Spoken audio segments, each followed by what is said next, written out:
Good morning mga kasadik, kumusta? Alam niyo ba mga kasadik na dito sa Saudi Arabia ay merong 700,000 mga Pilipino na nandito sa Saudi Arabia na nagtatrabaho. So hindi pa kasama dyan yung mga hindi na na-rehistro sa OWA o yung mga nagti-TNT na dito. So bakit nga ba Saudi Arabia napili ng mga ibang Pilipino ngayon?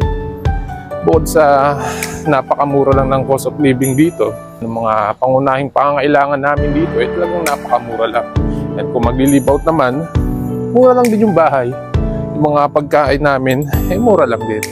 At kaya naman karamihan sa mga Pilipino, dito talaga sa Saudi pumupunta. Lalong sa akin, kamukha doon dati nung first time akong mag-ibang bansa. Bakit nga ba Saudi ang napili ko nun? Kasi Saudi, napakabilis Hindi mo na kailangan mag-aral ng salita nila. Hindi mo na kailangan ng kung ano-ano. Kasi dito sa Saudi, pag nag-apply ka, agad, kung qualified ka talaga, tanggap ka agad. Isang linggo lang, ganyan, makakalis ka na. And bakit nga ba Saudi?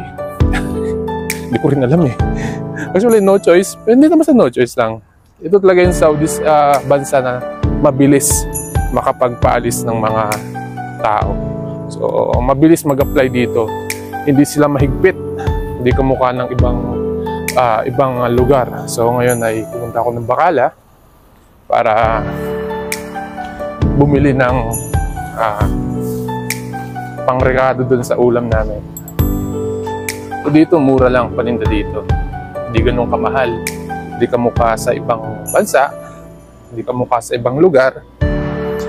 So, bali dito, mura lang.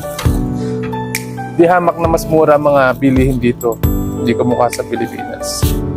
So dito, pero yun to. Bili ako ng pechay dito, magsasabaw kami. So siguro mga nasa 1 real lang to. Kailangan ko na ang dalawa niyan. Kasi nga dito, pag dito kayo nag-apply, hindi kayo mahihirapan mag-adjust. Lalo na kung halimbawa tumagal na kayo dito. Parang nasa Pilipinas lang din kayo dito. Hindi na mahirap pamumuhay. Kaya nga yung iba, mas gusto nila talaga dito sa Saudi na lang kaysa doon sa ibang lugar. Kasi nga, bukod sa mahirap na mag-apply, talagang napakalaki ng placement fee. Dito kasi sa Saudi, minsan, pag mag-a-apply kayo dito, walang placement fee. Tapos, minsan, mababa lang talaga ang placement fee dito. Kaya karamihan sa mga Pilipino, dito na pumupunta. Ayun ang dahilan. Tapos, bili tayo ng kamatis. Ayun lang. Palitan natin ito. Bulok yung isa.